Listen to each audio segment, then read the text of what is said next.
energizing your soul through the inspired Word of God. This is your daily devotional reading.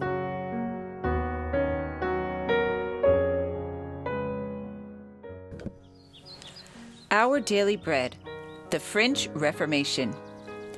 May 16th, the Reestablishment of the Inquisition. Oh, save to the rock that is higher than I, my soul in its conflicts and sorrows would fly.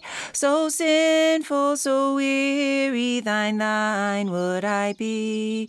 Thou blessed rock of ages, I'm hiding in thee, hiding in thee, hiding in thee. Thou blessed rock of ages, I'm hiding in thee. The Reestablishment of the Inquisition. But God hath chosen the foolish things of the world to confound the wise, and God hath chosen the weak things of the world to confound the things which are mighty. 1 Corinthians chapter 1, verse 27. To give them greater power, a bull was issued reestablishing the Inquisition. Notwithstanding the general abhorrence with which it was regarded, even in the Catholic countries, this terrible tribunal was again set up by popish rulers, and atrocities too terrible to bear the light of day were repeated in its secret dungeons.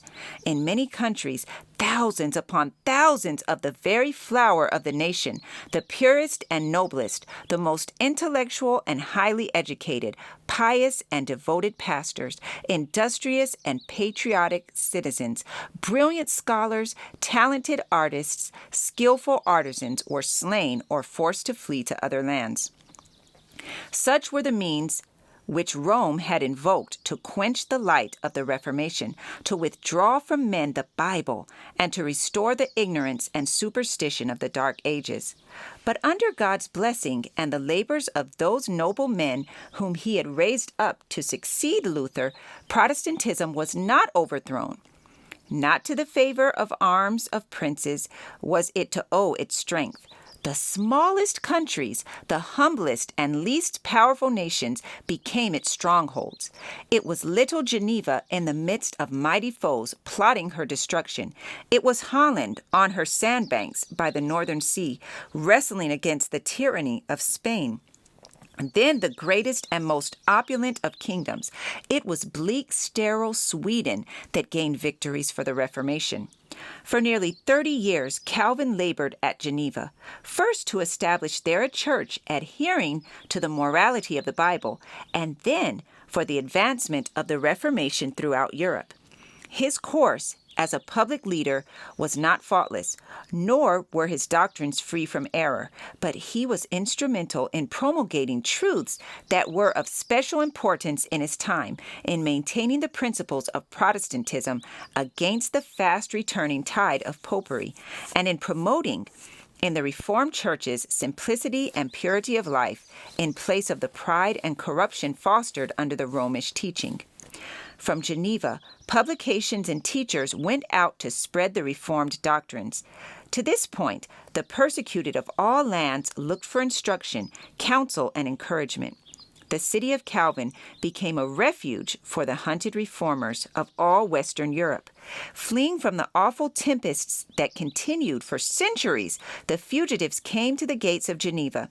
Starving, wounded, bereft of home and kindred, they were warmly welcomed and tenderly cared for. And finding a home here, they blessed the city of their adoption by their skill, their learning, and their piety. Many who sought here refuge returned to their own countries to resist the tyranny of Rome.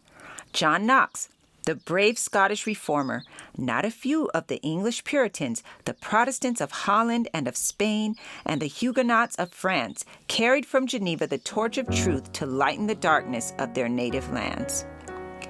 Our Daily Bread. This passage was taken from The Great Controversy, pages 236 and 237. The protest continues. I encourage you to be ye doers of the word and not hearers only. Thank you for listening, and be sure to join us tomorrow for your daily devotional reading.